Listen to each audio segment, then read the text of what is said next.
PHK di situ, memang harga sedikit turun ya, tapi sekarang sudah mulai naik kembali. Next.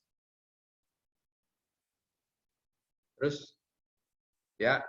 Nah, ini kondisinya petani kita mencapai 658.000 KK lebih di sektor perkebunan, terdiri dari beberapa komoditi tadi. Next lagi. Next. Nah, ini peta dari komoditi perkebunan. Yang warna merah itu adalah karet, warna hijau itu adalah kelapa sawit.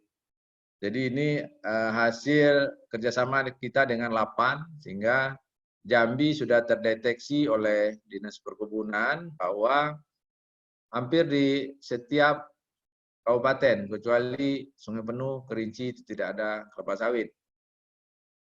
Next. Kami lanjut. Nah, ini juga kondisinya ya, perkembangan terakhir. Kelihatan di situ total areal ya di sawit itu 1.134.640. Nah,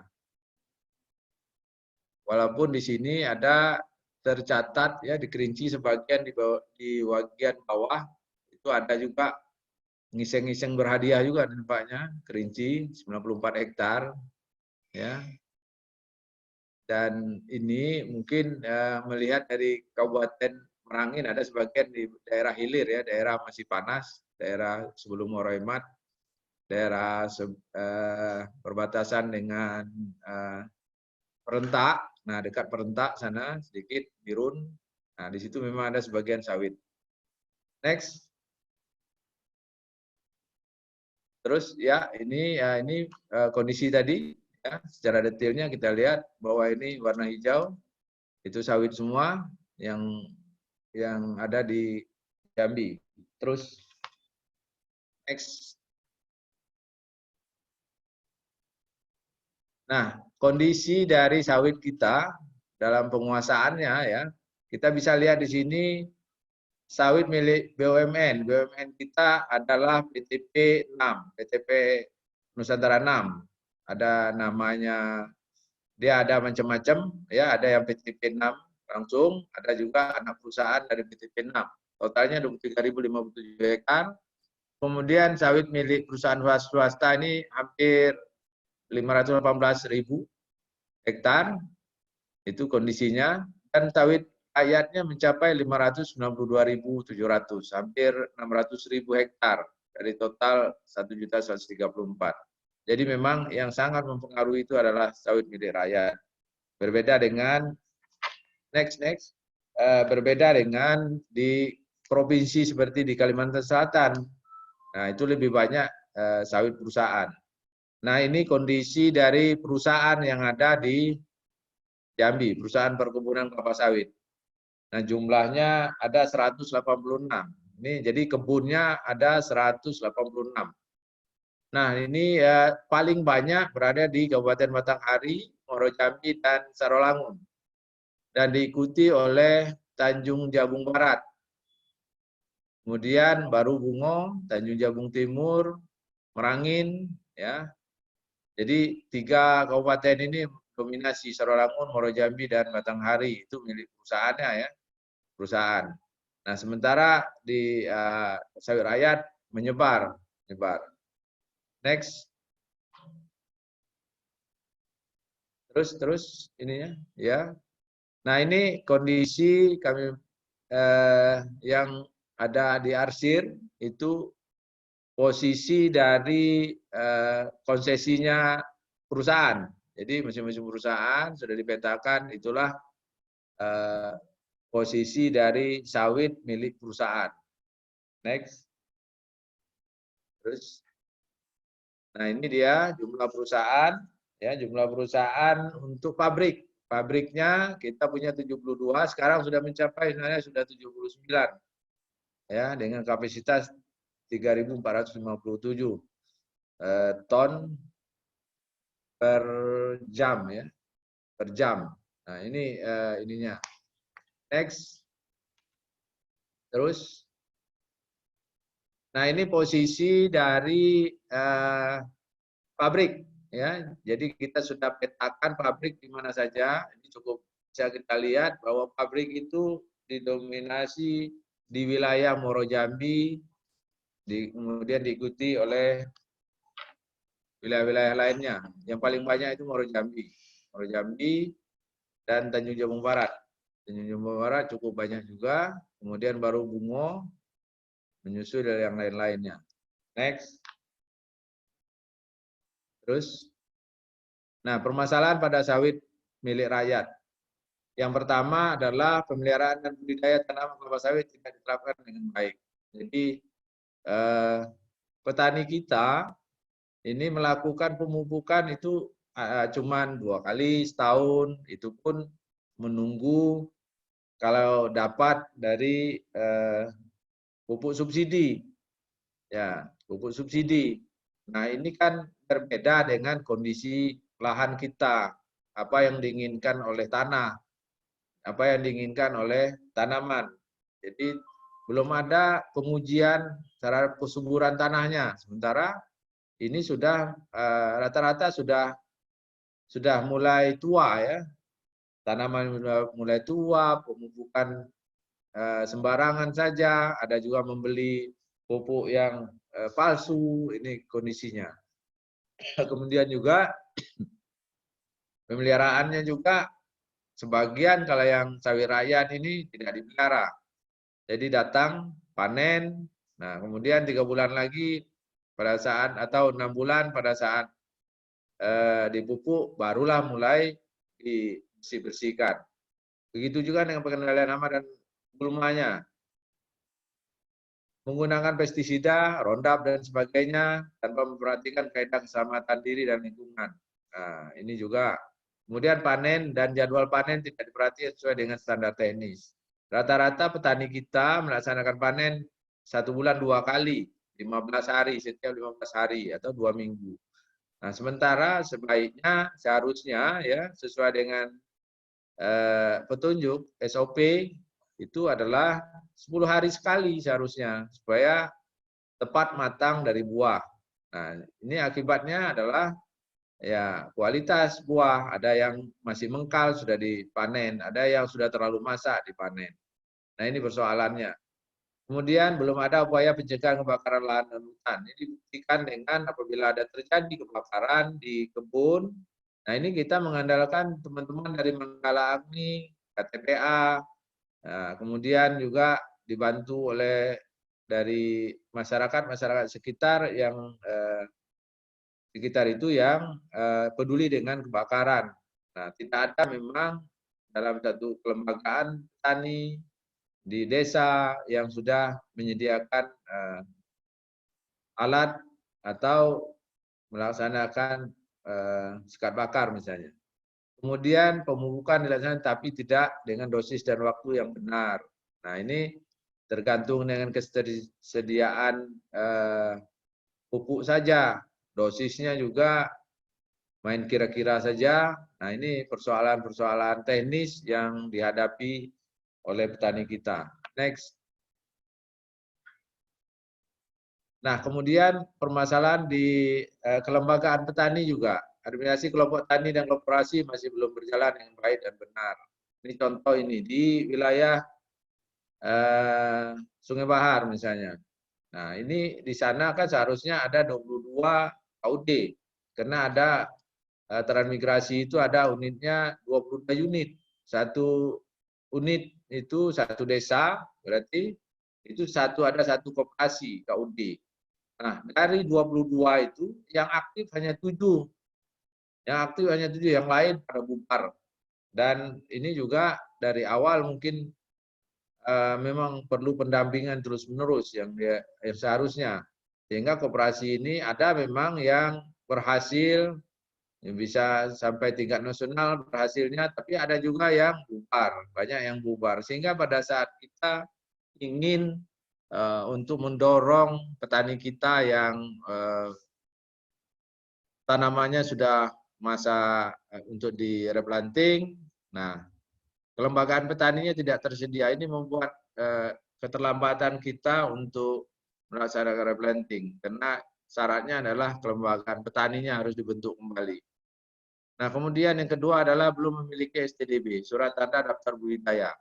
Jadi kami sekarang mendorong pada petani-petani kita, ya, kami juga melaksanakan inventarisasi kebun supaya kita bisa mendapatkan secara detail tentang lokasi, tentang siapa yang punya, apa yang harus dilakukan di sana, ya, kondisi dari tanamannya seperti apa, asal-usul tanamannya, terus produksinya berapa, kualitasnya seperti apa, dan sebagainya.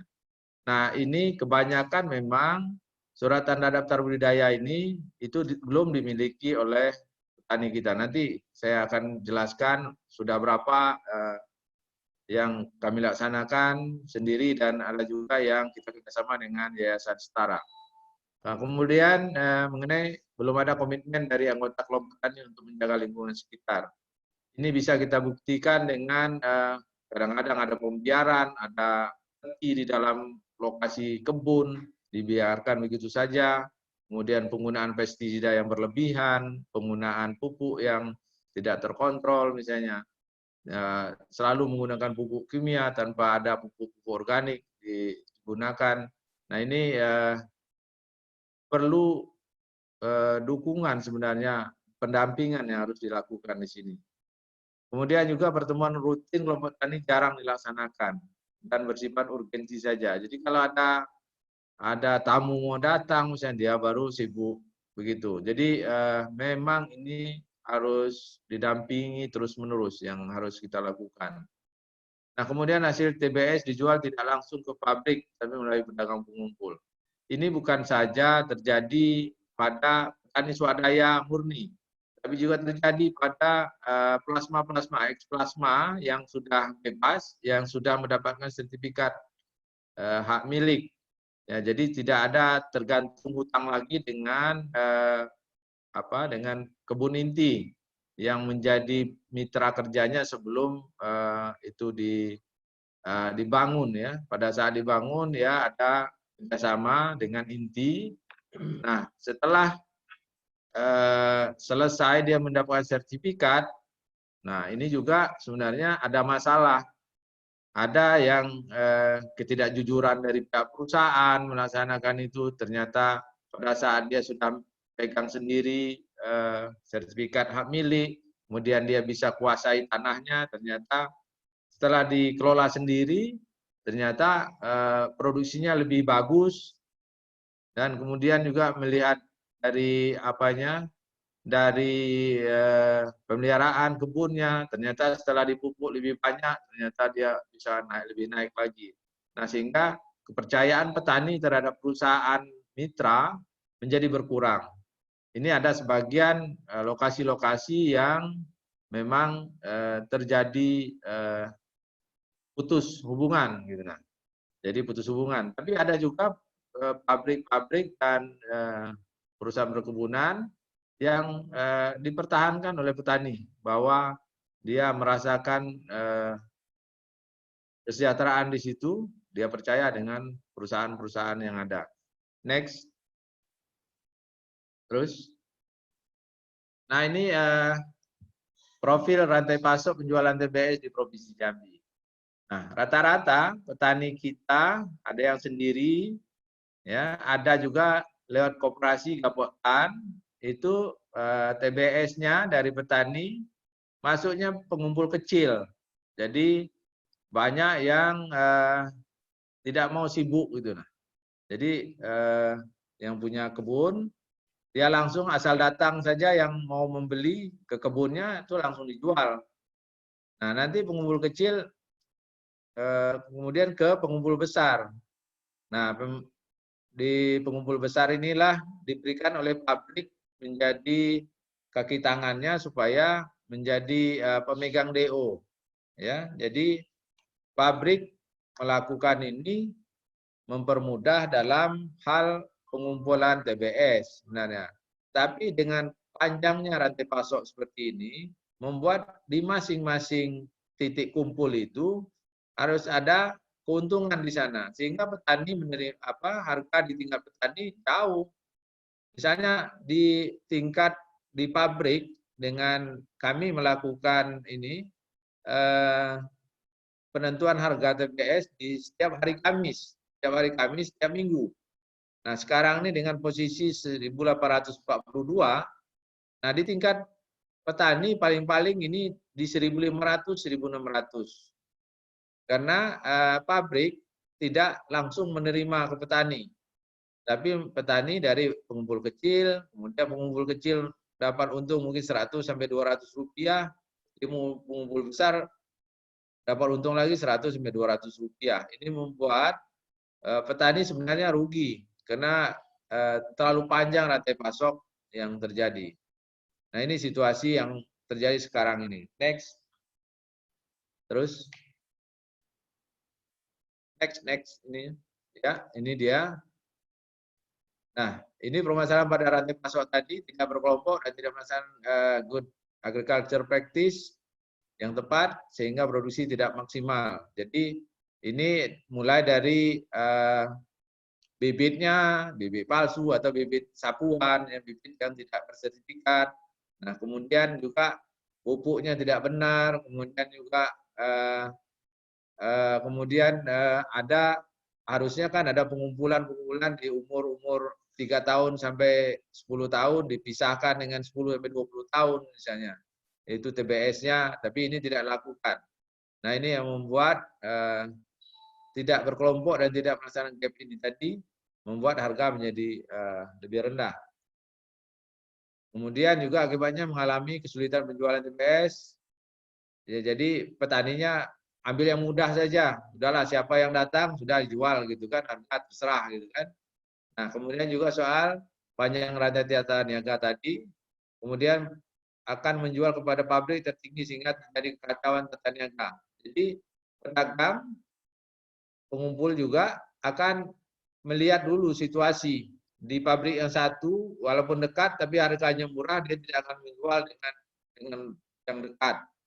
Dia akan mencari lokasi pabrik yang jauh tapi membeli dengan harga TBS yang mahal. Tapi kan di satu sisi ini membuat infrastruktur jalan kita menjadi rusak karena pabrik dekat padahal dari lokasi pengumpulan TBS, tapi dia mengangkut di tempat yang lebih jauh. Nah, ini membuat infrastruktur jalan rusak banyak karena ini cukup berat, sementara kondisi jalan kita rata-rata hanya di 8 ton sampai 10 ton. Nah, kemudian juga dia tidak melihat dari waktu tempuh penjualan TBS. Yang pabriknya jauh tadi, itu pastilah lewat 24 jam. Dia tidak terasa bahwa dia jauh, tapi sudah rugi waktu. Ya. Dan kemudian juga TBS itu menjadi sedikit asam karena sudah melewati waktu 24 jam. Nah, kemudian juga pabrik juga kesulitan dalam melakukan penentuan dari mana asal-usul TBS ini. Jadi tidak bisa dilacak, sulit untuk melacaknya. Nah, ini situasi-situasi yang terjadi saat ini. Nah, next. Lanjut. Mohon maaf Pak Kadis, bisa dipersingkat ya Pak. Intisari ininya. Ya, oke. Upaya yang dilakukan ya, ini tinggal sedikit lagi upaya yang dilakukan oleh ini untuk percepatan itu. Next, cepat dikit ininya. Ayo, operator. Oke. Nah, ini ada 15 kegiatan yang kami lakukan untuk upaya yang dilakukan pemerintah provinsi. Pertama, verifikasi kemitraan. Kemudian pelatihan pemberdayaan dengan sistem kebersamaan ekonomi. Jadi kemudian penggantian kelapa sawit, kita sediakan bibit subsidi ya Pak. Kemudian ada pelatihan KTPA, kemudian ada ISPO juga, kemudian kita selalu sosialisasi STDB juga. Kemudian juga kita mendorong untuk bagi petani-petani yang belum ada sertifikat tanah, kita dorong untuk sertifikasi tanahnya ke BPN. Nah, kita yang mengusulkan sehingga dia mendapatkan sertifikat gratis, termasuk SPPL juga, pelatihan juga untuk K3-nya juga. bantuan permajaan kelapa sawit. Nah, yang paling penting adalah kita sudah ada perda tentang tata niaga komoditi perkebunan dengan nomor 19 tahun 2015. Dan yang terakhir adalah kita kerjasama dengan Yayasan Setara untuk kebudayaan petani. Next. Nah, saya kira bisa dilihat nanti apa yang dilakukan. Ini salah satunya adalah legalitas petani ini ya untuk kemitraan dan sebagainya. Dan kemudian juga kami sudah melakukan sertifikasi ISPO swadaya. Nanti ada next, itu aja, next. Nah, ini dia sudah ada 3 Gapoktan dan 1 yang Mutiara Bumi sudah sertifikat ISPO. Dan yang lain sedang proses audit dan proses pengajuan untuk audit. Saya kira itu yang dapat kami sampaikan. Mungkin kalau di Perda itu, next, coba lihat next. Ini yang paling penting mungkin yang akan kami lakukan dalam waktu mungkin terus saja. Ini program peremajaan yang sudah dilakukan. Ini kemitraan yang sudah dilakukan. Next, terus. Next. Nah ini ya sudah 48.000. Kemudian ini adalah STDB yang sudah dilakukan 4.406. Terus next. Nah, ini yang Perda. Khusus Perda 19 ini sekarang sedang kami garap soal peraturan gubernurnya. Untuk masalah-masalah yang dihadapi tadi, kami akan mendorong di dalam Perda itu memberikan kepastian harga komunitas pengusaha kelapa sawit. Jadi nanti ada kemitraan langsung antara petani swadaya dengan pabrik. Jadi ada kemitraan langsung sehingga pabrik menerima TBS pasti barangnya ada gitu, dari mananya jelas. Kemudian juga dengan kapasitas yang terpasang dia mendapatkan jaminan bahan baku yang tetap. Nah, kemudian juga petani juga tidak perlu lagi ada melalui perantara tadi. Jadi tidak main DO lagi. Jadi si kelembagaan petani langsung bisa nego di sana dan mungkin jual belinya tidak lagi menggunakan dana cash tapi lewat sistem elektronik. Nah, ini tadi saya kira yang dapat kami sampaikan. Tentunya yang lain mungkin ini soal kerjasama kami dengan Yayasan Setara, terutama dalam hal RSPO juga kita lakukan dan mudah-mudahan ini bisa bekerja lebih baik lagi. Saya kira itu dulu. Terima kasih. Silakan moderator. Terima kasih banyak Pak Kadis, cukup lengkap ya data yang telah disajikan oleh Pak Kadis berkaitan tentang peran Pemda Provinsi Jambi dalam membenahi tata kelola sawit rakyat. Nanti bagi rekan-rekan partisipan semuanya, teman-teman media ataupun NGO atau mungkin ada petani yang join di sini, silakan disimpan pertanyaannya untuk atau dipersiapkan, boleh juga dimasukkan, ditulis dalam kolom chat. Nanti kita akan buka sesi ininya. Apakah Pak? Terima kasih Pak Kadis, mohon ini untuk nanti kita akan tanya jawab.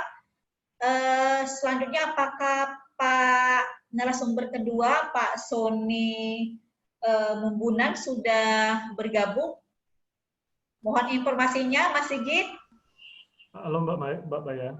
Oh iya, selamat pagi Pak Sony. Terima kasih banyak sudah join.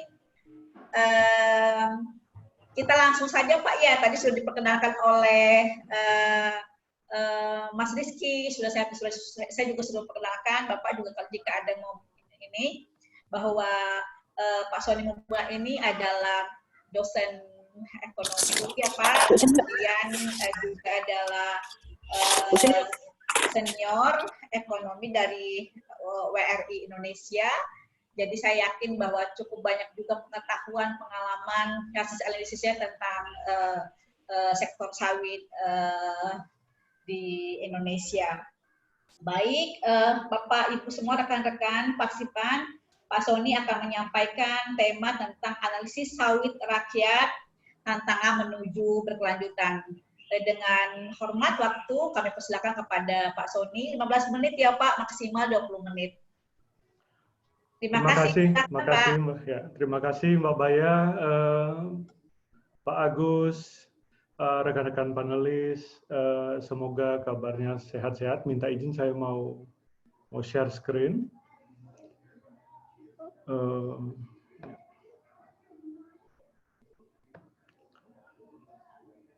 Mudah-mudahan bisa dilihat ya share screen-nya. Ya.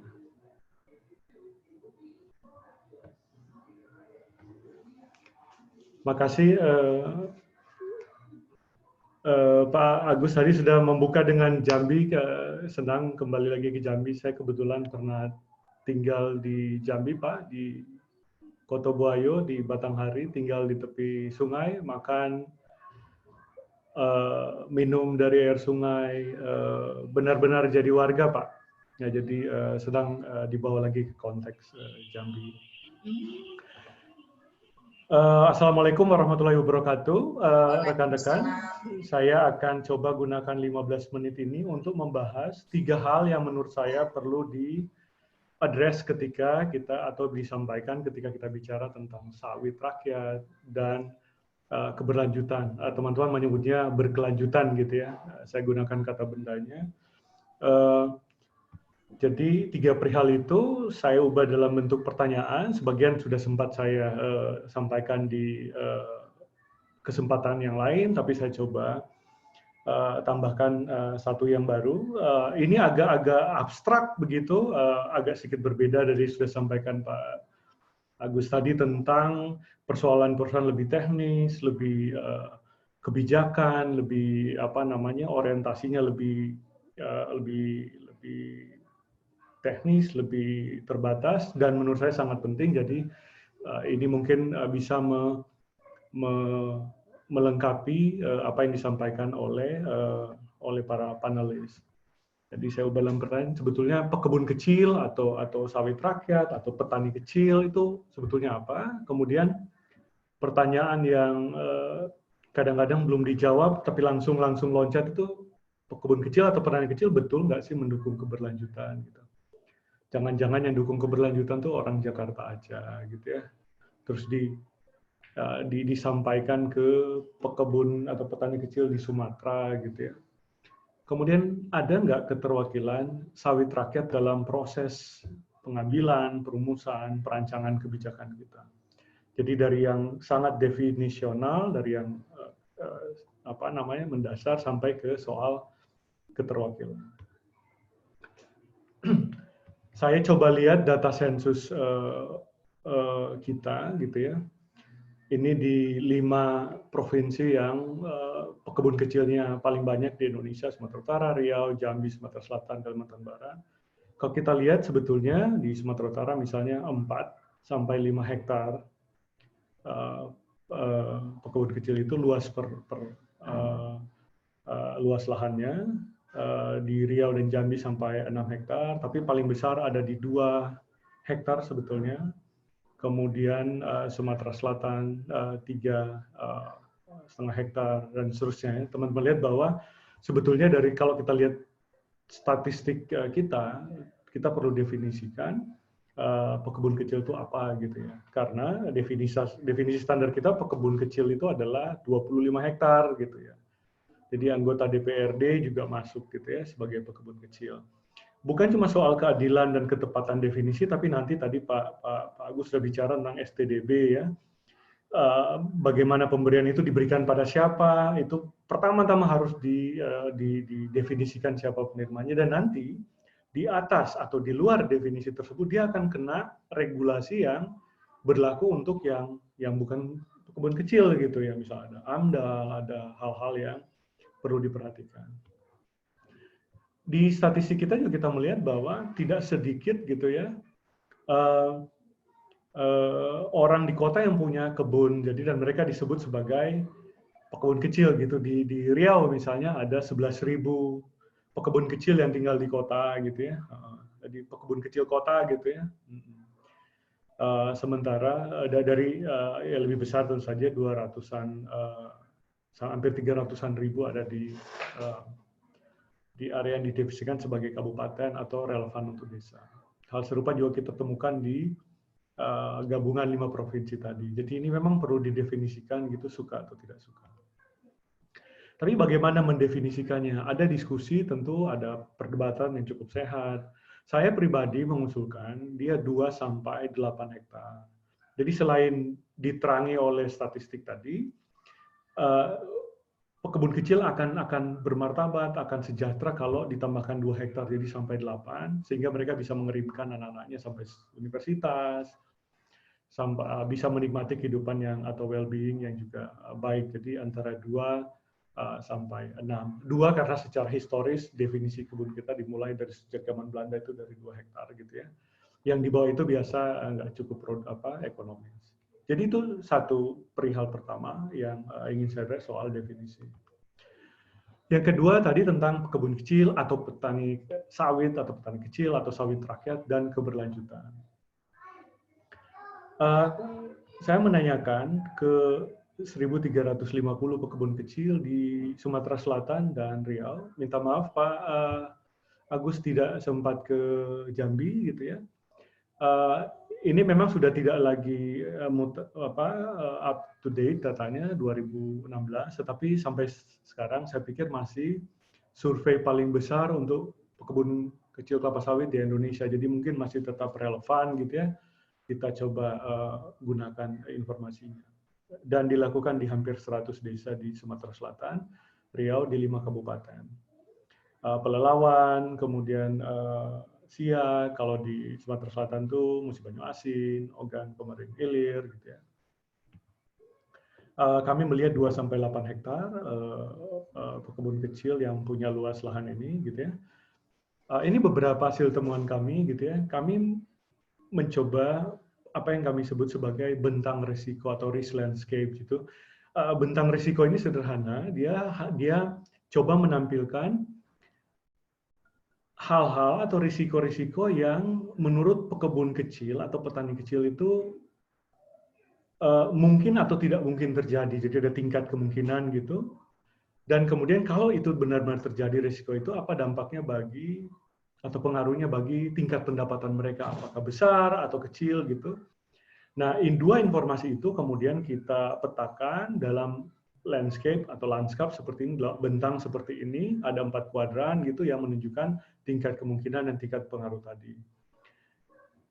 Kalau ibu-ibu, bapak-bapak, rekan-rekan jurnalis lihat gambar ini, di kanan atas itu adalah tingkat kemungkinannya paling tinggi dan tingkat pengaruhnya kalau terjadi risiko itu juga paling besar gitu. Sementara lawannya di kiri paling bawah sebaliknya tingkat pengaruh paling rendah kalaupun terjadi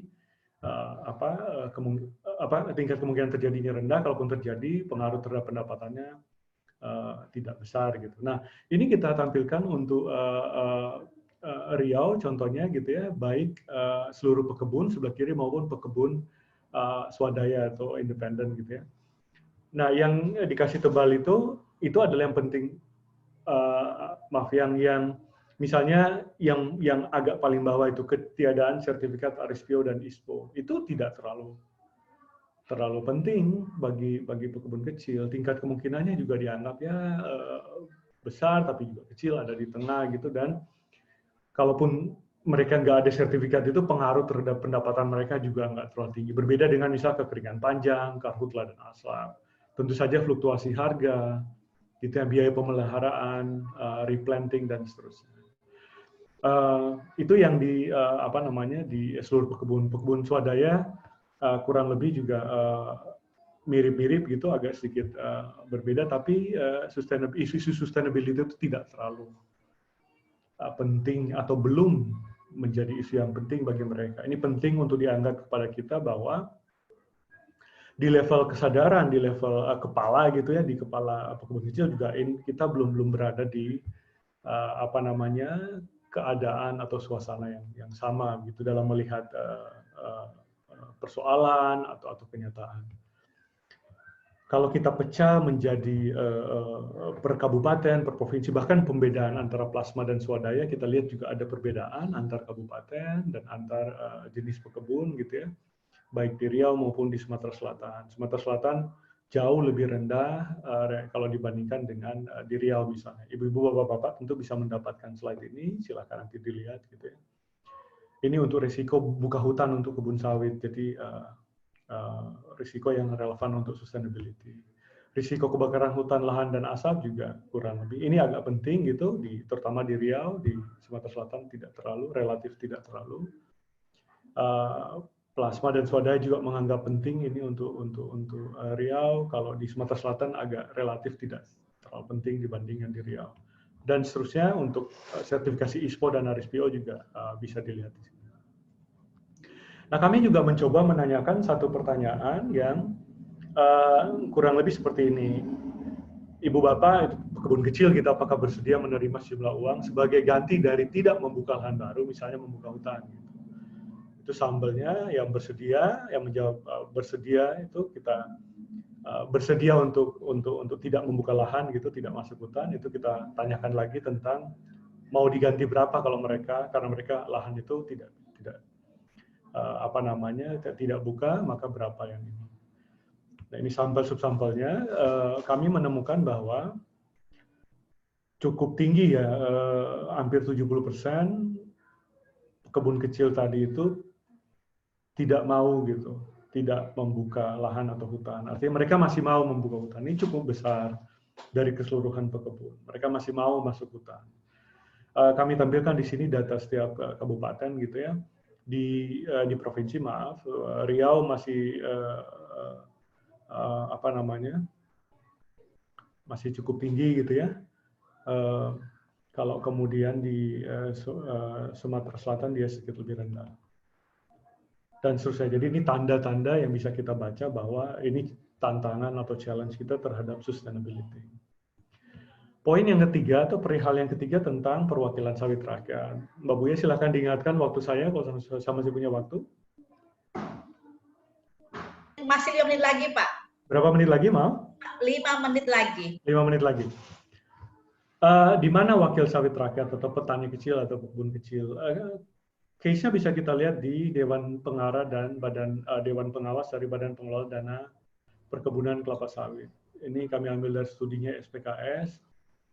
Kita lihat dia mewakili sebagian besar itu perusahaan, taipan sawit, pengusaha biodiesel gitu ya. Jadi dengan keterwakilan seperti ini, pekebun sawit kayaknya ada satu, tetapi bisa kita diskusikan begitu ya. Apakah dia mewakili pekebun sawit, apalagi pekebun kecil gitu ya, atau petani kecil. Maka dengan corak perwakilan atau keterwakilan seperti ini, maka implikasi ekonomi politiknya adalah antara lain gitu, dana perkebunan, namanya kan BPDPKS itu malah menjadi dana industri gitu. Jadi itu tak terhindarkan gitu. Jadi keterwakilan ini juga penting untuk kita mulai masuk, kita jadikan bahan diskusi karena dia menjadi salah satu, kalau tidak terwakili ya, dia jadi ganjalan, sementara kalau terwakili dia mungkin jadi hal yang bisa memfasilitasi keberlanjutan. Jadi saya kutip dari kajian SPKS berdasarkan data dari Komisi Pemberantasan Korupsi tahun 2017 sebesar 81,8% dari alokasi subsidi biodiesel diterima oleh 4 perusahaan besar. Jadi memang cuma 4 perusahaan aja. Jadi 8, kalau kita punya uang 10 dana sawit, 8-nya dikasih untuk 4 perusahaan. Jadi jomplang sekali keterwakilan ini. Luar biasa jomplang banget. Jadi bahwa dia terjadi ya mungkin ada kaitan dengan persoalan keterwakilan tadi. Dan keterwakilan itu bukan cuma keuangan seperti ini, alokasi sumber daya keuangan, tapi juga dia mendefinisikan struktur, dia mendefinisikan mana yang prioritas gitu ya. Itu perlu kita pertimbangkan. Ini data 2015, 2016 saya kira juga kurang lebih sama. Kita lihat petani gitu di mana posisinya di rantai pasok ini dari petani kecil sampai industri hilir gitu. Kalau ada rente yang bisa diambil di situ, bagian rente itu paling besar pergi kemana? Saya kira bukan ke petani kecil, intermediarinya tentu sampai intermediari yang lebih besar gitu ya, termasuk ketika masuk industri. Nah, terkait COVID, stimulus untuk pemulihan ekonomi nasional itu juga terkait dengan biodiesel. Ini menyebutnya energi baru terbarukan, kita bisa bagian dari itu kita bisa perdebatkan tentu saja gitu ya, tetapi stimulus itu banyak diberikan di sini gitu ya. Terakhir, mungkin kita perlu berbicara tentang keberpihakan dengan huruf K yang besar gitu, petani kecil. Selama ini keberpihakan ya masih huruf kecil gitu. Kita dengar pidato gitu ya, pidato presiden itu luar biasa baik kemarin. Tapi pidato dan kata-kata dan apa yang dilakukan kadang-kadang bukan cuma suka berbeda ya. Ada jurang kadang-kadang yang sangat lebar. Jurangnya perlu kita persempit gitu, tentu dengan tadi keterwakilan, menyuarakan, termasuk peran teman-teman jurnalis gitu. Nah saat ini misalnya industri sedang bicara tentang subsidi gaji loh, bahkan subsidi gaji untuk karyawan swasta bergaji di bawah 5 juta. Itu dapat 600.000 per bulan. Kenapa gitu? Ide begini tidak muncul di teman-teman pekebun petani kelapa sawit. Imajinasi ini pun tidak ada. Itu menarik buat saya karena pekebun sawit atau petani kecil gitu kalau dapat hambatan dari Uni Eropa, maka dia ditaruh paling depan kan, lihat pentingnya pekebun kecil sawit, ekonomi. Tapi kalau ada seperti ini tidak ada yang bukan cuma memikirkan, terlintas pun tidak gitu. Kenapa tidak ada diskusi tentang ini? Kenapa tidak ada pembicaraan basic income baik yang temporer dalam masa pandemi? Kenapa tidak mengajukan kepada negara gitu, karena tugas negara membantu petani kecil gitu rutin selama masa Covid. Tidak ada diskusi itu sejauh yang saya tahu. Ini penting karena kalau tidak ada pendapatannya berkurang atau hilang sama sekali, maka ada tendensi pekebun kecil atau pekebun atau masyarakat itu akan masuk hutan dan merusak. Dan itu sangat-sangat manusiawi gitu. Orang harus makan, orang tetap harus hidup gitu. Jadi persoalan sosial ini terkait dengan persoalan lingkungan atau sustainability yang lebih besar. Saya pribadi tidak pernah lagi membedakan mana yang sosial, mana yang ekonomi, mana yang lingkungan, walaupun saya terlatih sebagai seorang ekonom gitu ya. Saya pikir ini persoalan kita semua, dia harus mulai dilihat secara menyeluruh. Jadi ini tantangan saya untuk para teman-teman yang bekerja dengan pekebun atau petani kecil gitu ya. Kok tidak ada gitu ya bantuan pendapatan gitu. Kok bantuannya masih bansos aja yang bikin orang bertengkar, datanya tidak ada gitu. Kenapa tidak ada? Maksudnya kenapa di industri, bahkan ini bukan cuma pekerjaannya, industrinya sendiri memikirkan itunya gitu ya. Karyawannya dengan kasih subsidi gaji, wage subsidy. Sementara di sawit itu tidak terjadi. Saya kira itu untuk memicu aja, maaf saya jadi provokator, Mbak Bayu, teman-teman jurnalis, kita bisa berdiskusi ya. Terima kasih banyak. Wassalamualaikum warahmatullahi wabarakatuh. Waalaikumsalam, terima kasih banyak Pak Sony. Saya sangat tertarik kepada kalimat penutupnya tentang keberpihakan negara atau keberpihakan kita kepada petani kecil. Itu justru berpotensi untuk terjadi apa yang kita khawatirkan, ekspansi masuk dalam kawasan hutan dan lain sebagainya. Jadi kita memang menyebutnya sebagai petani kecil, tapi itu tidak berkorelasi dengan apa yang kita lakukan terhadap upaya untuk membantu, terutama untuk itu di masa pandemi. Saya juga, kenapa kita hanya kepada karyawan swasta yang berpendapatan 5 juta. Kami ada juga membuat analisis terhadap 200 petani. Untuk sekarang ini memang tidak berdampak secara ini ya untuk produksi kebun. Ini karena memang kemarau, masa trek ya istilahnya kalau di petani.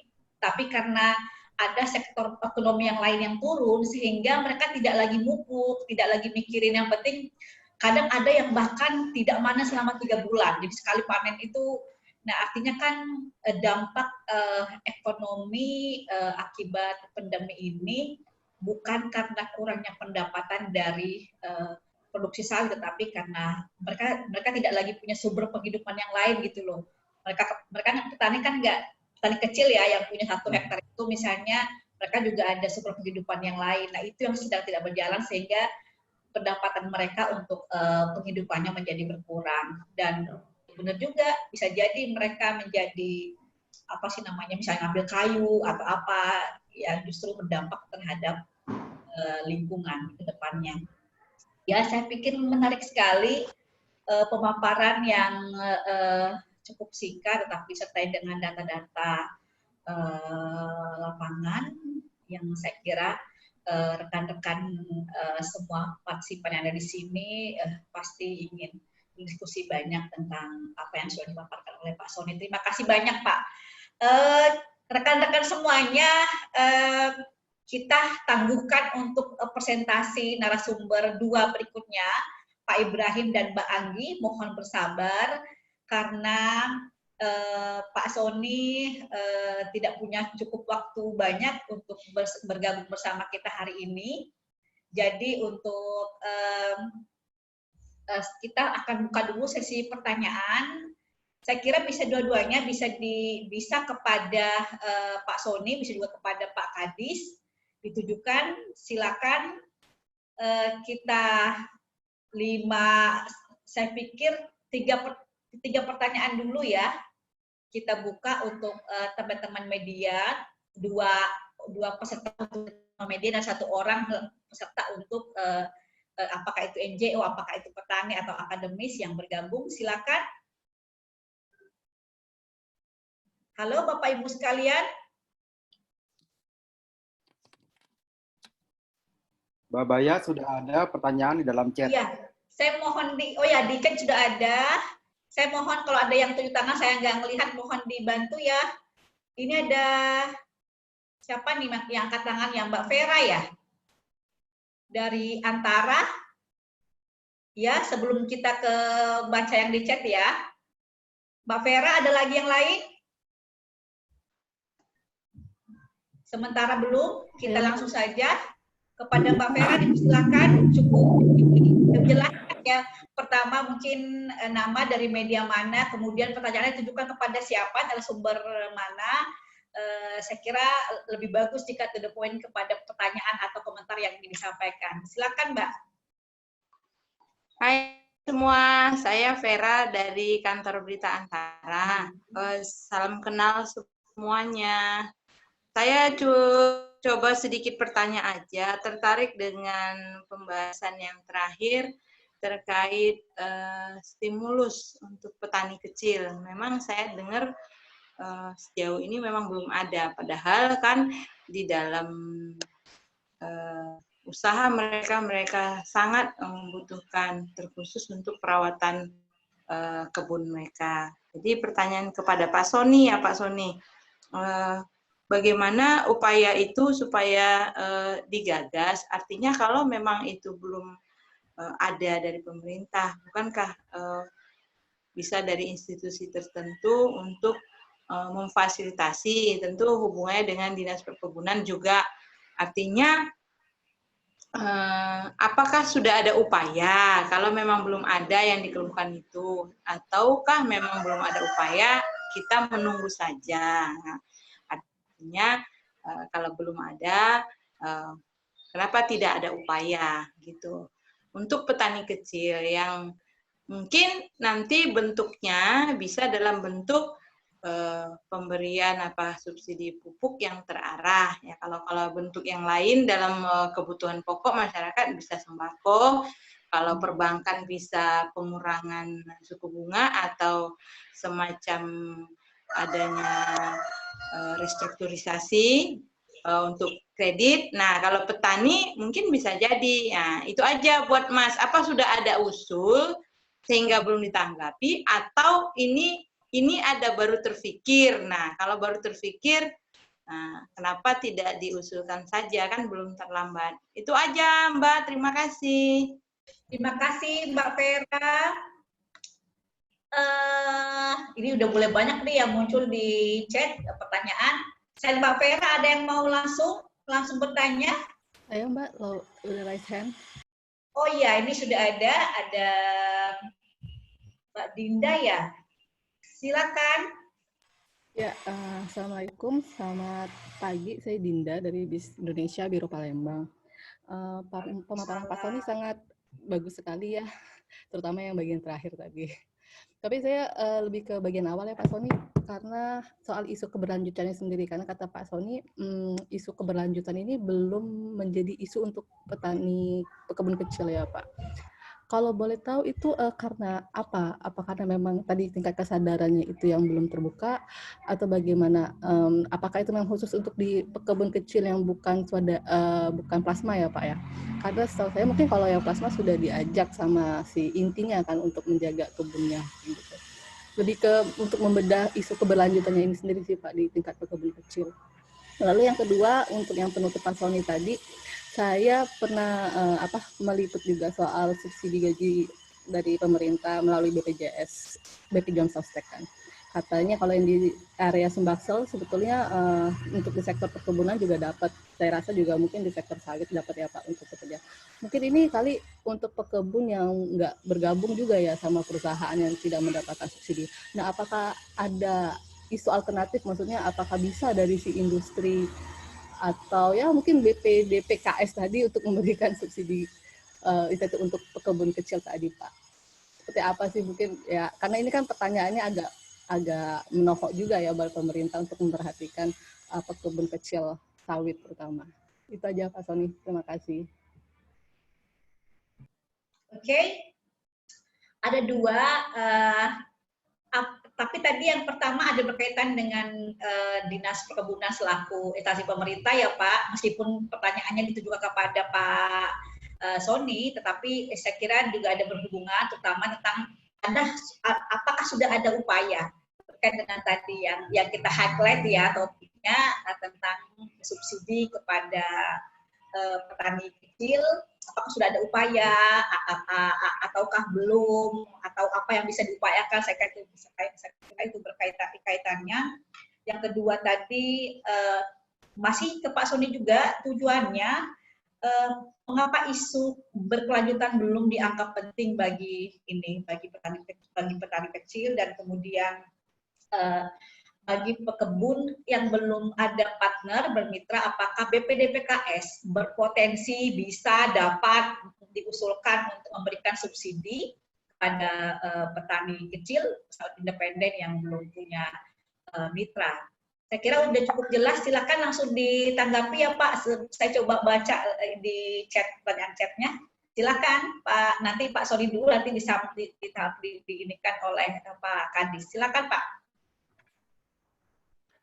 Terima kasih Mbak Baya. Ada pertanyaan dari Mbak Vera, Mbak Dinda, dan dalam derajat tertentu dua pertanyaannya sebetulnya juga saling terkait. Apakah sudah diusulkan? Tadi saya sampaikan Mbak Dinda, kalau di sektornya sawit yang besar industrinya kelihatannya masuk ya, untuk yang karyawan gitu yang melalui BPJS Ketenagakerjaan. Tapi sekali lagi itu karyawan yang terdaftar di BPJS gitu ya. Ada yang bekerja bersama kan tidak terdaftar gitu. Jadi masih belum menyeluruh. Dan bagaimana dengan yang pekebun kecil yang bahkan tidak terdaftar gitu, tidak terregistrasi. Nah, yang saya maksudkan tuh lebih lebar dari itu. Jadi kenapa tidak memberikan kepada seluruh petani kecil? Kalau sekali lagi ya, ini terkait persoalan definisi tadi. Kalau kita berhasil mendefinisikan itu, kita maksudnya pemerintah atau negara merancang skema subsidi gaji gitu atau skema pendapatan dasar yang diberikan langsung kepada pekebun kecil atau petani kecil yang sudah masuk dalam definisi tadi dan bisa dicapai gitu dengan misalnya dengan e-wallet gitu ya, seperti kita bayar pulsa gitu ya. Jadi dananya langsung ditransfer langsung, dananya tidak melalui struktur tertentu yang ditaruh foto untuk pilkada atau untuk pemilihan ABC gitu ya. Jadi langsung saja kepada pekebun. Nah, jadi skema itu belum ada. Jadi kritik kami gitu ya terhadap skema-skema dikembangkan, sekali lagi dengan apresiasi terhadap ide subsidi upah gitu, subsidi gaji, tapi perlu diperluas tadi. Nah, tetapi kan peneliti gitu ya, cuman mampu mengusulkan, tidak bisa memaksakan. Yang barangkali punya kemampuan mendesakan itu ya serikat petaninya, asosiasinya, mungkin juga teman-teman jurnalis gitu ya. apa namanya. Jadi itu yang saya kira itu upaya bersama.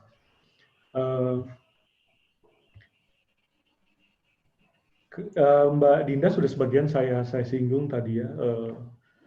Saya pribadi tertarik di skema yang lebih universal dari pendapatan itu, gitu ya.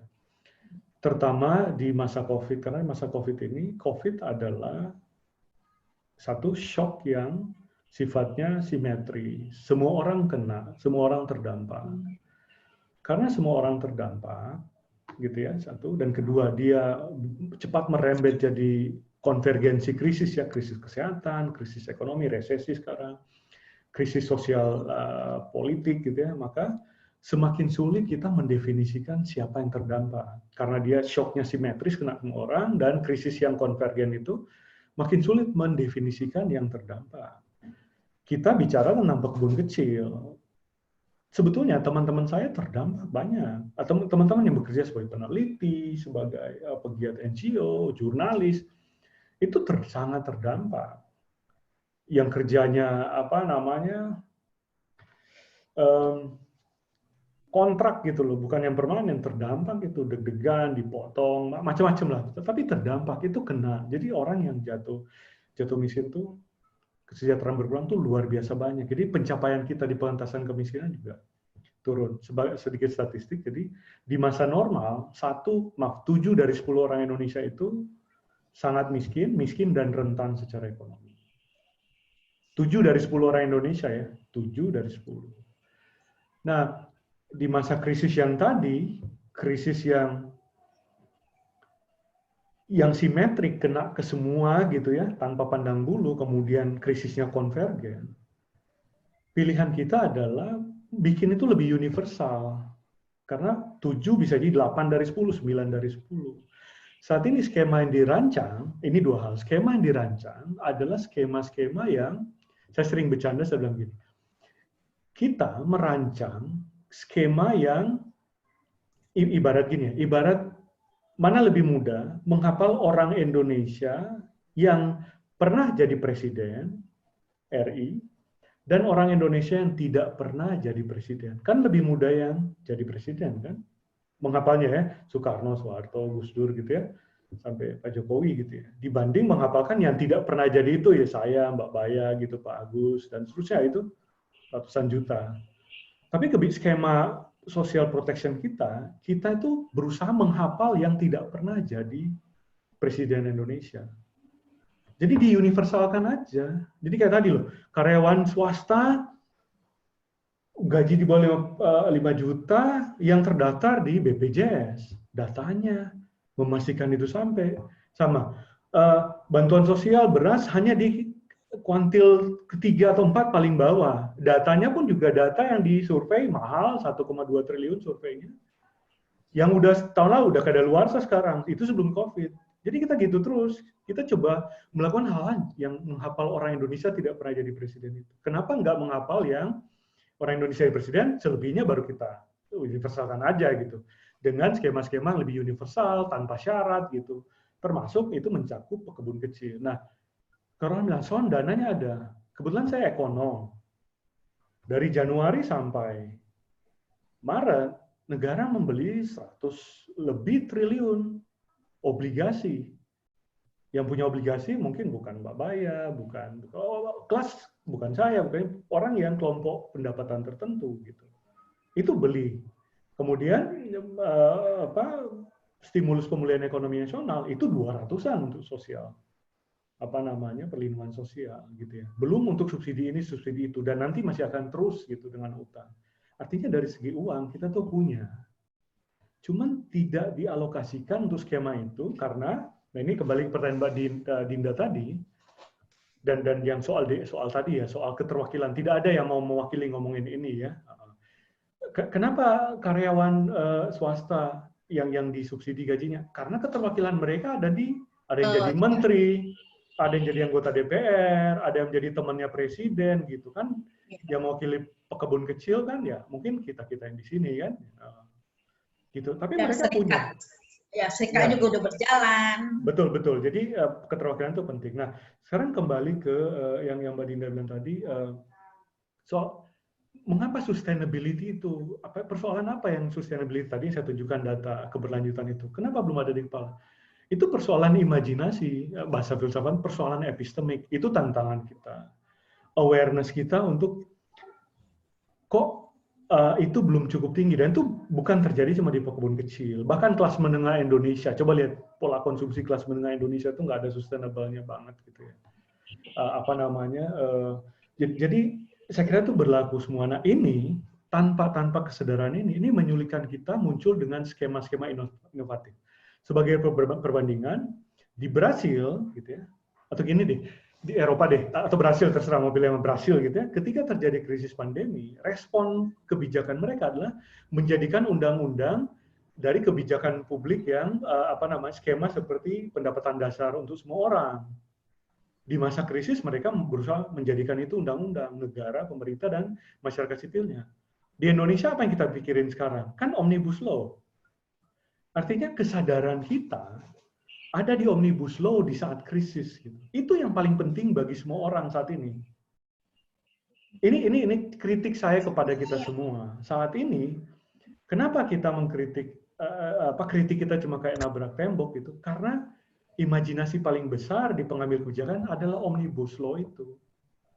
Itu loh. Sementara di Brasil adalah bagaimana menjadikan undang-undang perlindungan sosial yang universal. Berbeda kan? Karena kesadarannya dibangun terus-menerus di Brasil. Ada momentum kayak COVID, gitu, pandemi, dan mobil itu akan muncul.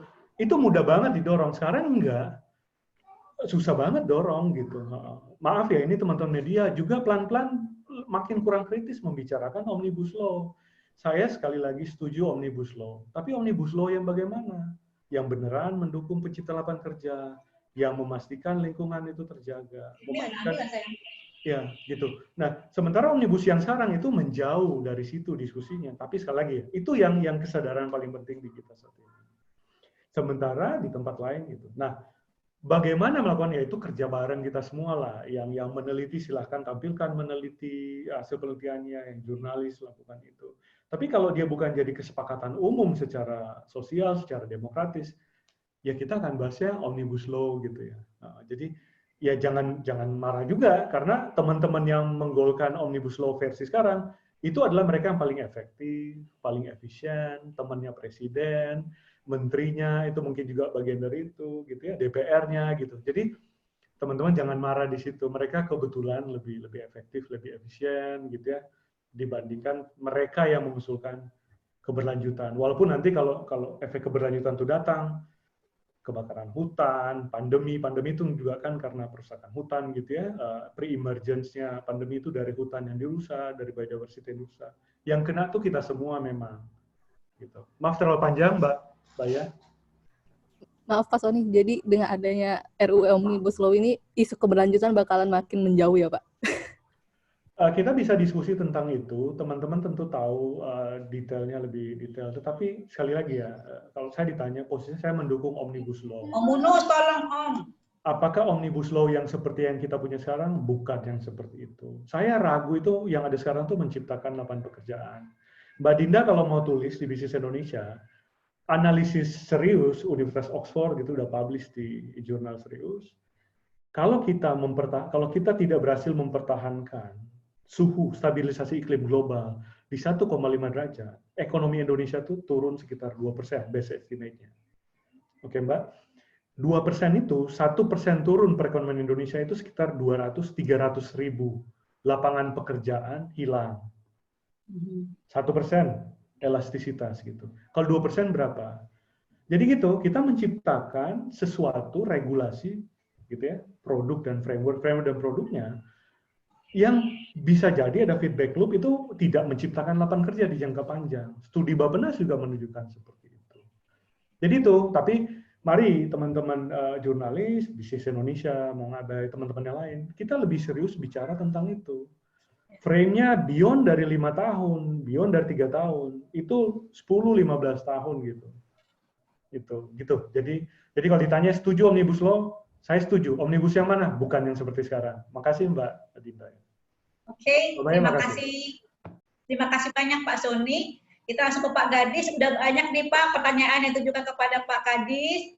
Yang pertama tentang ada dari Pak Slamet Haryono, prosedur dan biaya pengurusan STDB untuk petani kecil. Yang kedua dari Ibu Herlina, bagaimana nasib petani sawit yang masih dalam kawasan hutan, di mana mereka tidak bisa menikmati dana BPD PKS, bagaimana untuk replanting, apakah ada dispensasi untuk mereka yang petani dalam kawasan. Kemudian ada lagi, ya saya bacakan sekalian ya Pak, jadi Bapak bisa tanggapi nanti satu persatu. Nah ini kayaknya ada juga hubungan sama Pak Kadis sih, meskipun Pak Sony juga. Ketika petani kecil diperkuat, apakah ada pihak lain atau sektor lain yang dirugikan? Ini dari Mbak Anggi Putri Madani. Lalu ya 3 itu deh kayaknya sih. Silakan Pak Kadis untuk menanggapi. Terima kasih. Yang pertama tadi saya akan menanggapi dulu Bu Vera ya dari Antara. Itu ada hubungannya dengan kita juga, stimulus petani kecil. Kami sampaikan bahwa replanting ini untuk petani kecil, nggak ada untuk petani besarnya, nggak ada. Jadi itu syarat maksimal yang dibantu replanting itu 4 hektar, maksimal per kakak. Kemudian atau dengan produktivitasnya rendah, di bawah 10.000 ton per hektar per tahun. Nah ini keberpihakan dari kitanya bahwa ini untuk petani kecil.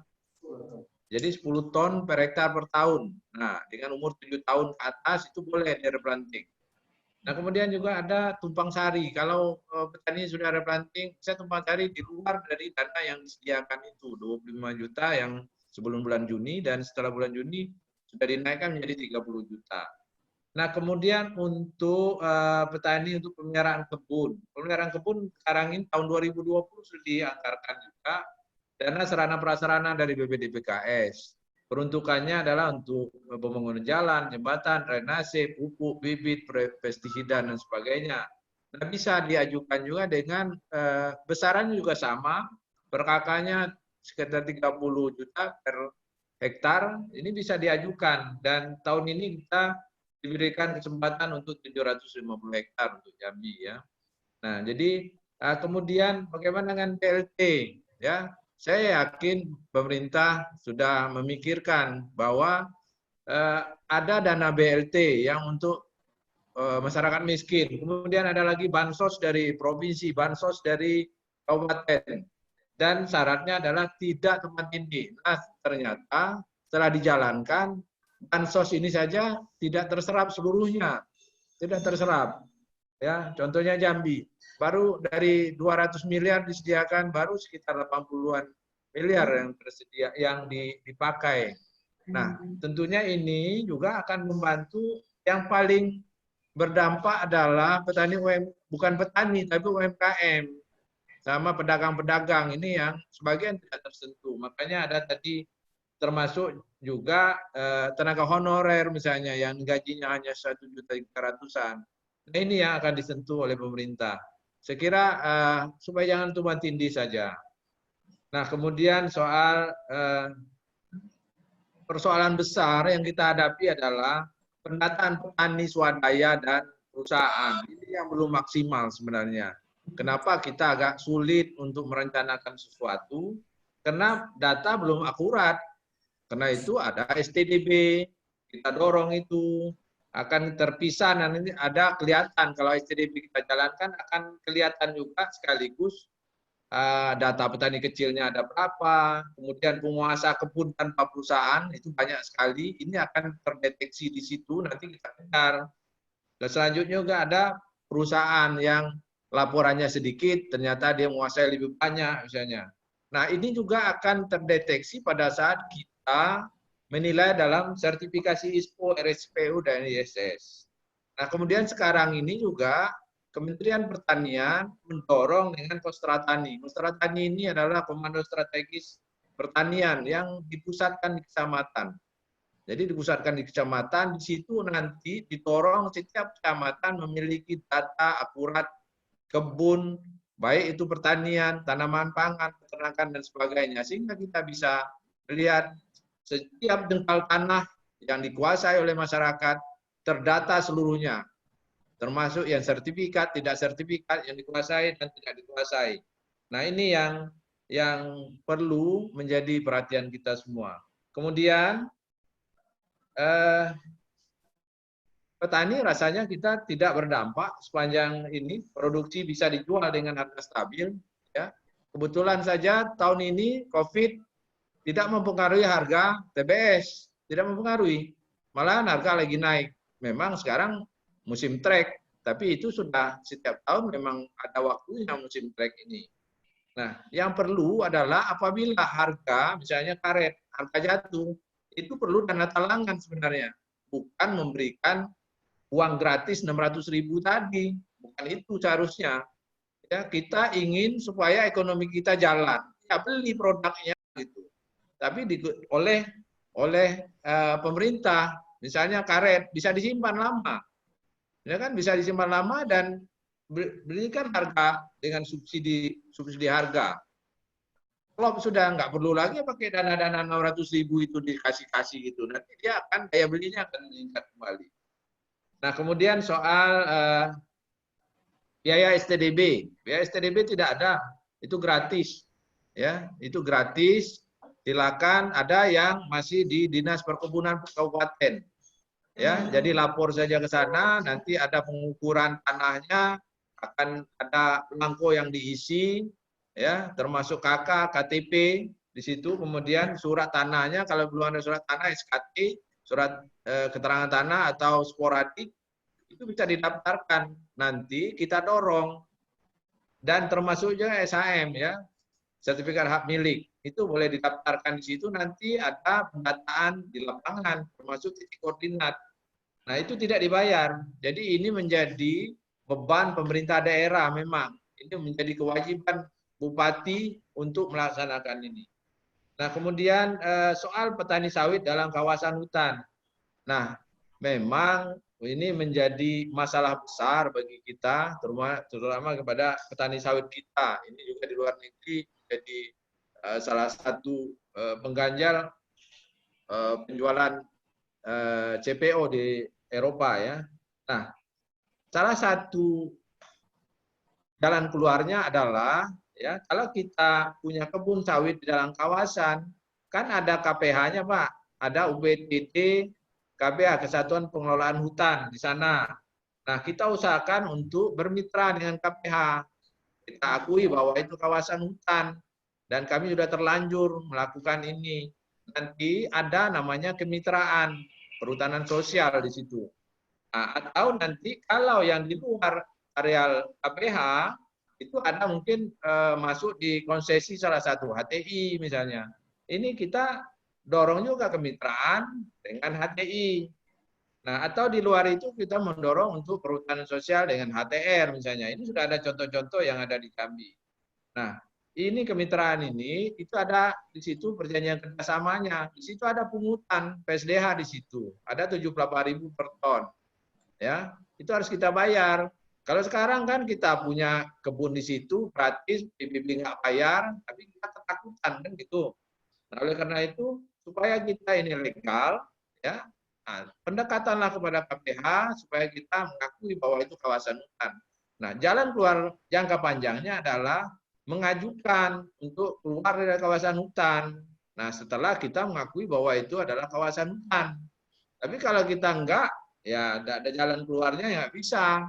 Jadi harus kita lakukan ini. Nah, kita harus mengakui ya, adanya aturan oleh negara bahwa itu kawasan hutan.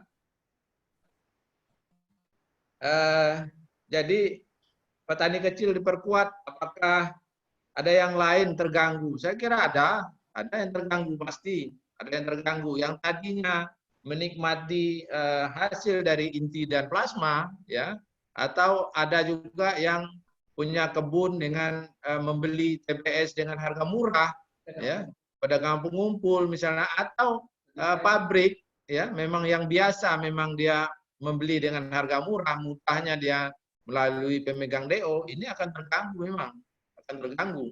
Nah, tapi prinsip kita adalah kita akan memperkaya petani miskin ini. Petani-petani swadaya ini kami akan mendorong supaya dia menjadi kaya. Kemudian juga menjadi keberlanjutan. Jadi kemitraan kita dorong untuk kemitraan supaya pabrik saling mengisi ya, saling menguntungkan. Pabrik tidak susah-susah mencari TBS. Nah, kemudian petani juga menjual langsung, ya, menjual langsung tidak melalui perantara lagi. Jadi menikmati harga yang sudah ditetapkan. Jadi kalau sudah bermitra, harga harus mengikuti harga yang sudah ditetapkan setiap minggu. Jadi seperti itu jawaban kami. Terima kasih.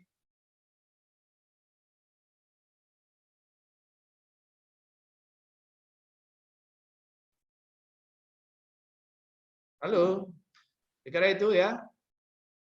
Silakan, Bu. Bu Baya. Bu Baya, silakan lanjut. Halo, selamat pagi Mbak Baya. Selamat pagi Mbak Baya. Barangkali terputus, Mas Riki. Ya. Atau mungkin mati lampu kali. Oke, baik. Saya lanjutkan saja. Saya coba untuk ambil alih dari diskusi pagi hari ini. Oke, baik. Sebentar, Mbak Baya sedang dalam proses masuk ke sini. Mungkin ada trouble sedikit. Selamat pagi Mbak Baya, sudah bisa bergabung lagi kah? Masih di mute Mbak Baya?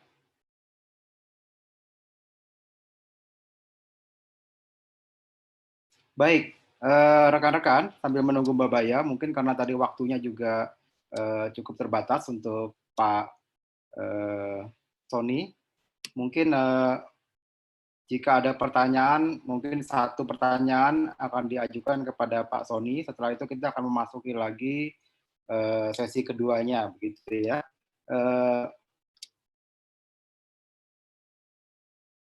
Silakan Pak Sony, kalau misalnya memang ada satu hal yang ingin disampaikan lagi, mungkin semacam closing statement sebelum kita melanjutkan nanti di sesi keduanya, Pak Sony. Pak Sony. Ya. Makasih Mas Rizky, saya tidak ada closing statement. Kalaupun ada, mungkin pertanyaan ya. Yang teman-teman bayangkan tentang keberlanjutan dalam konteks sawit rakyat itu seperti apa ya? Ini saya tanya karena, sekali lagi ya, kalau kita lihat Omnibus Law, imajinasi atau gambaran tentang penciptaan lapangan kerja gitu itu jelas banget bagi mereka yang menganjurkan Omnibus Law. Kalau sawit rakyat itu apa? Itu kita kelihatannya belum punya imajinasi yang sama tentang itu.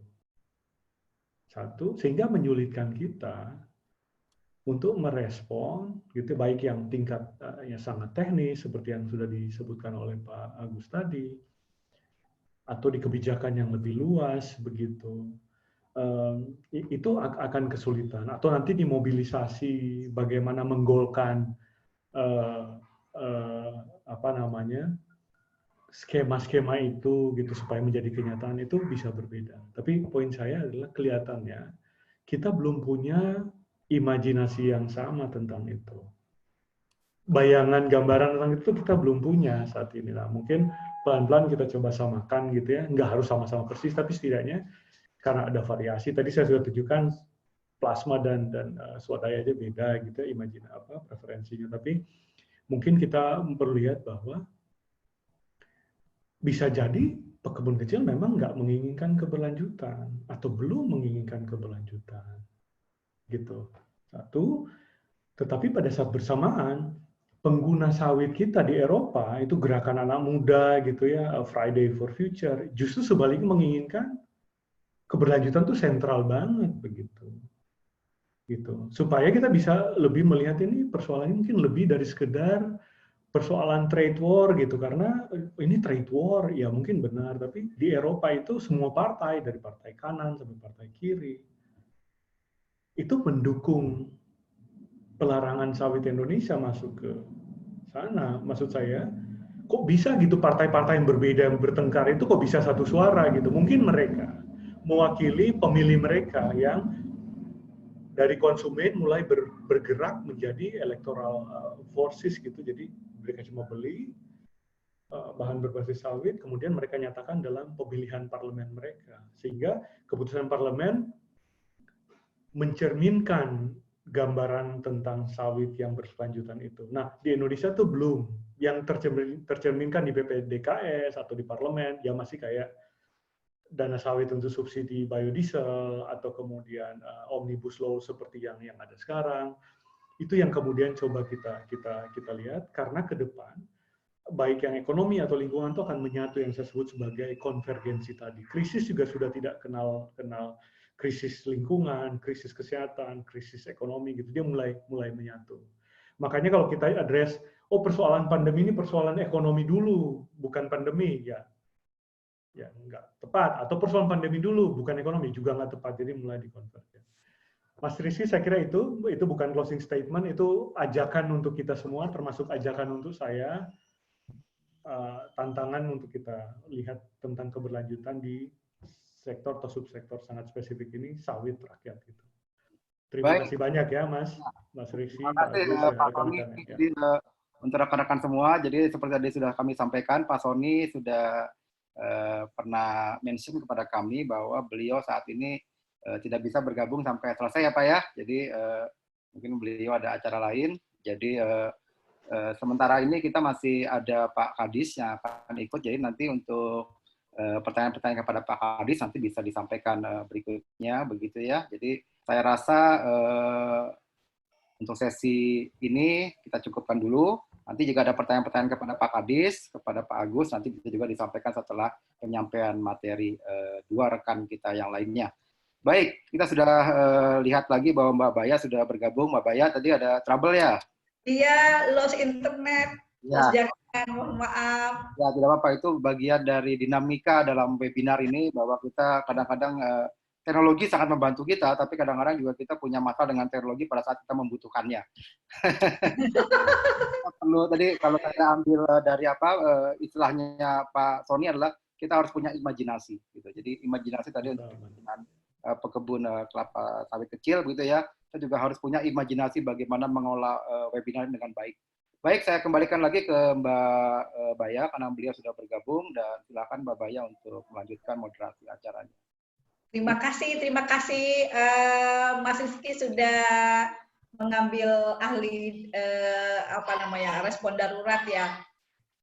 Kembali kepada berarti Pak Sony sudah akan ini ya. Terima kasih banyak atas kehadirannya. 10 menit saya masih bisa, Jam 11 kan ininya?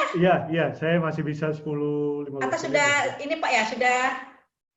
Tidak, sampai pukul 11 saya masih bisa Mbak. Silakan kalau masih ada yang itu silakan ya. Oh iya. Kita mendengarkan Pak Agus juga ya, silakan. Oke, baik, terima kasih banyak. Kita akan masuk ke sesi narasumber berikutnya ya, pemaparan untuk Pak Ibrahim. Bersiap-siap kepada Mbak Anggi, kita akan mendengarkan dulu Pak Ibrahim. Pak Ibrahim adalah Bendahara Koperasi Bungo Tanjung Riau, yaitu organisasi petani swadaya ya Pak Ibrahim ya, yang sudah menggagas mengimplementasikan prinsip-prinsip sayur berkelanjutan ya, baik secara sosial, ekonomi ataupun lingkungan. Tadi disampaikan bahwa kita saya mengumpulkan banyak informasi bahwa Ibrahim dengan luas hektar berapa tadi 700 atau Pak ya 700 hektar itu sudah mendapatkan sertifikasi RSPO, dan petani-petani saya sudah mengimplementasikan bagaimana mengembangkan atau membudidayakan kelapa sawit secara berkelanjutan. Silakan Pak Ibrahim akan menyampaikan bagaimana perjuangannya, pengalamannya di dalam membangun kelompok tani yang tadinya petani swadaya kan sendiri-sendiri, individu, kemudian tergabung dalam satu kelompok, bagaimana kemudian tantangan apa dihadapi dalam mengembangkan atau meningkatkan kelembagaan petani swadaya ini. Silakan Pak Ibrahim, kita berikan waktu 15 menit untuk menyampaikan, menceritakan pengalamannya. Silakan Pak. Di ini dulu itunya. Di ini Pak, dihidupkan dulu itunya, mikrofonnya Pak. Bukan dipencet di situnya. Mungkin ini apa teman-teman host bisa bantu untuk menghidupkan mikrofonnya Pak Ibrahim. Halo. Masih mati Pak itunya Pak, mikrofonnya dipencet Pak. Di mute, dihidupkan Pak itunya.